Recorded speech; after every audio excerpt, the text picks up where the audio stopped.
Hey there. This is day 11 of the Draw the Circle Prayer Challenge. And I keep saying it's getting better and better, but it absolutely is.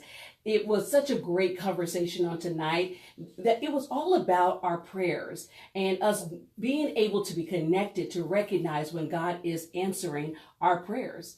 It talked about how our minds work and that there's a RAS process that happens in our minds. It mentioned when you, I forgot the specific example, but I'll share one of my own when you notice something. When I purchased a car years ago, and it was a Honda Accord SE. I loved it, leather seats, sunroof, first real car. And I started noticing all around me that everyone had that same car. And it wasn't that all of a sudden everyone got the inspiration and got attracted to the same vehicle. It was just that now I had that turned on to be able to recognize that vehicle as I captured it in when I'm driving around or when I'm in the city.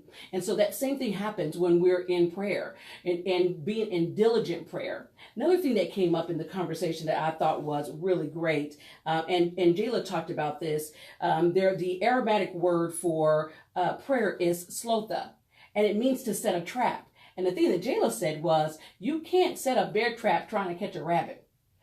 Come on now. And so it's so important that when we're praying, that we're praying in the will of God, and that what we're placing within our prayers, that we're also acting, that we're not just praying and saying, well, nothing is happening. We've learned in our prayers that prayer is an action in and of itself. And so we must also accompany that prayer with action.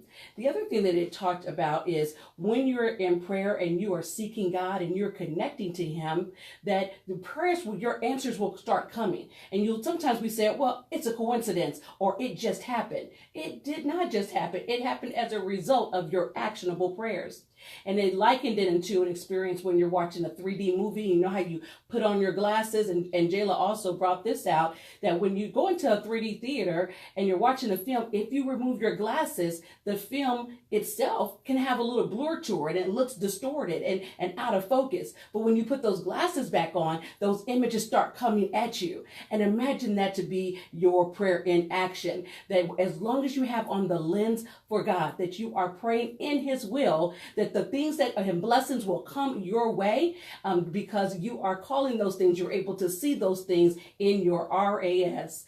I thought that was amazing. It ends and concludes with, we don't see the world as we see it. We see the world as we are.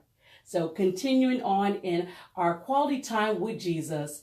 This is the 11th day of our Draw the Circle Prayer Challenge. I look forward to connecting with you on tomorrow, day 12.